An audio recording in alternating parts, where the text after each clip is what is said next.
2024 is the year I am determined to pick up some distance off the tee. That may well mean resorting to big measures, and today we have some pretty big measures. Introducing what could potentially be my new driver shaft for 2024.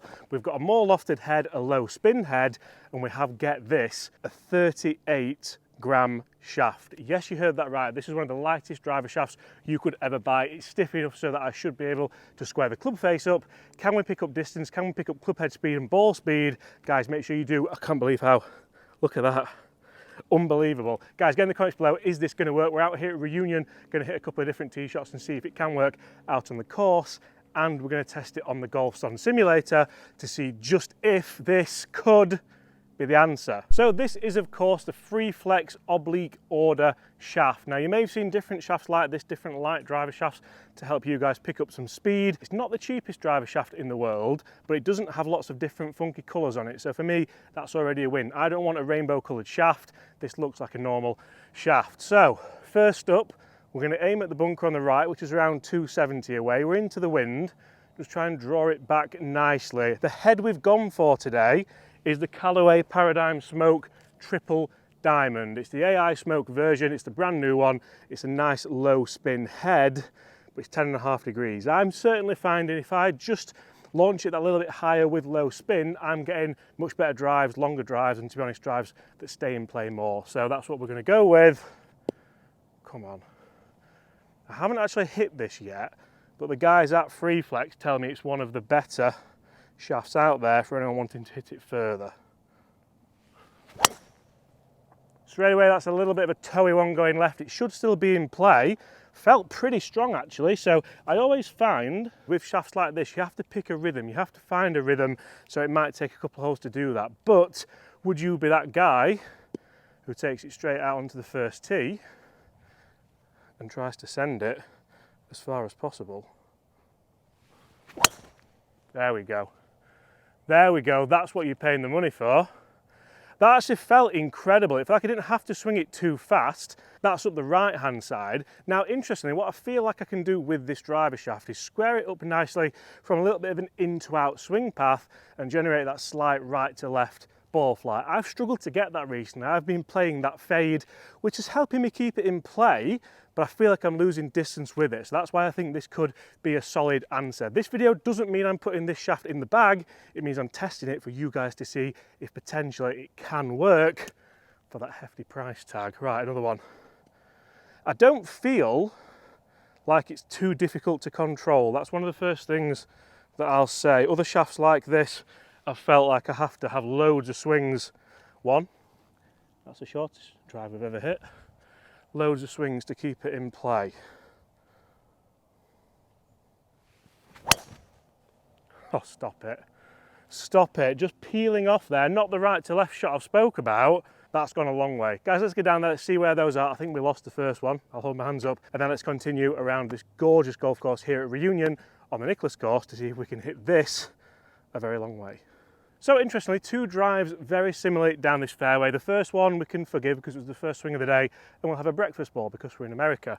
Middle of the fairway, right hand side of the fairway. Two, I mean, to be honest, front to back dispersion wise, very, very similar. And that's one of the things maybe you might be looking at if you are thinking about upgrading your driver shaft. It's not just what's my longest drive of the day, it's what's that front to back dispersion. If I can narrow that down and hit a longer drive on average, that might be helping you. We've only got a pitching wedge in, and that was off the back tees. So I feel like they've gone quite a long way, and that could be something that we do bear in mind in fairness.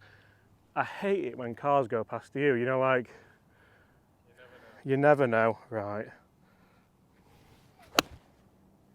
And that's as easy as you like. You're going to play this first hole at Reunion on the Nicklaus course.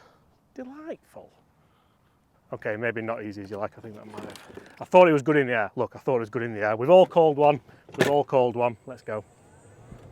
And I think for me, one of the big objectives of this test as well is to try and hit more fairways at a longer distance without trying to knock the skin off the golf ball, without trying to swing it at 112, 113 miles an hour club head speed, because I generally have to hit it quite hard for that. But if I can hit those numbers without trying to hit it too hard, then generally I feel like that's going to help me keep it in play more. So that's the kind of route I'm trying to go down.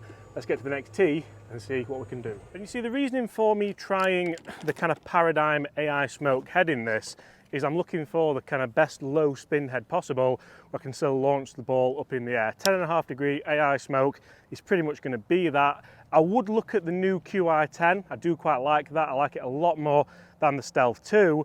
And the reason for testing this shaft alone is it's the lightest driver shaft, to be honest, I think I've ever seen where you can still get it in extra stiff, you know, the kind of stiffness that we would need. So we're going to try and take this corner on the second hole. I'm not going to try and hit it too hard. I'm just going to try and, as Chris would say, caress one down there, float one down there and see potentially how far down we can get. We're going to talk numbers a little bit later on, so make sure you do stay tuned. But is this the perfect driver setup potentially for anybody wanting easy distance?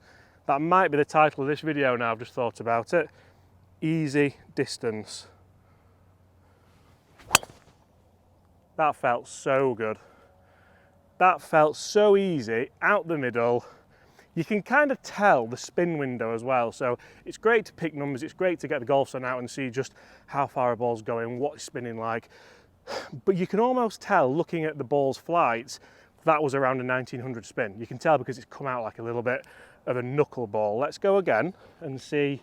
It was a tiny bit left, it's going to be in play, but that's the safest line here on this hole. Can we do the same? Because consistency is going to be key here. So, exactly the same.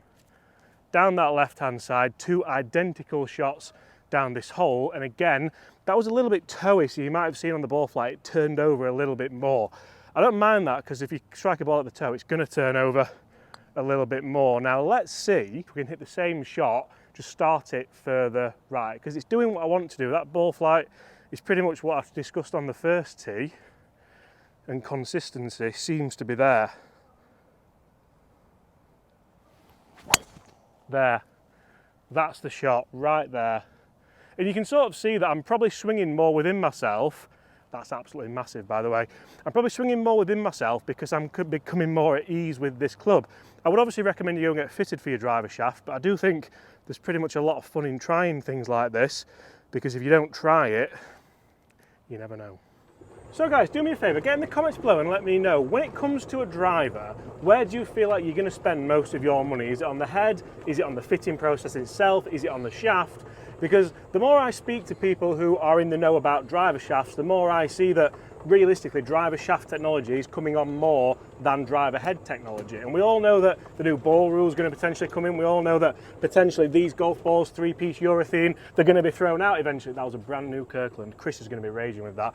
But they're going to be thrown out eventually. We're going to have a new ball rule. Is that going to happen to the driver heads as well? There's every chance it could do. So driver shaft technology, yes, we have limited the length a driver shaft can be, but apart from that, we've not limited anything else. So realistically, is this the place where you're going to start to see more games? You can get fitted better with a driver shaft. You can actually fit a driver shaft with a driver head. So I've spoken at length about us using this Callaway Parrot. I'm not going to throw this in there because that would be very expensive. But I've spoken at length about the head that we're using in this test. And I think the driver shaft and head has to be a marriage made in heaven. It can't be the Brangelina or whoever it was. Off the intern gets in on the job. Check that out. Don't tell me you don't have fun at work. Oh, lovely. Okay, and as you can see there, some people can just put these drivers straight in the bag, no questions asked, and see a drastic improvement. Rob's been terrible recently with his driver. Don't tell him, but that's one of the best drives we've seen all day from, well, all year from the intern. But this is where the proof's in the pudding. It's a little bit tighter now. You've seen on the previous holes, I can kind of go for it a little bit, but you need to be able to keep a ball in play. Dispersion is so important. We spoke earlier on about front to back dispersion, but overall dispersion as well, left and right for me, is where you're basically going to make your scores and keep the ball in play. So I'm going to try and thread these bunkers just like Rob managed to. Keep that ball nice and low. We're not going to try and hit it overly hard, just make sure we have a nice rhythm. And that's the best one yet. That started the left bunker, faded back round nicely. And I feel like it's a really nice spin rate. That was bounding down the fairway 30 yards past Rob, which is quite incredible, really. But guys, let's jump in the studio. Let's see just how this driver does perform with this shaft in it. Then we'll jump back out here and see what happens when we maybe step on it a little bit, because realistically, we all want to hit driver hard, don't we? We all want to hit driver hard.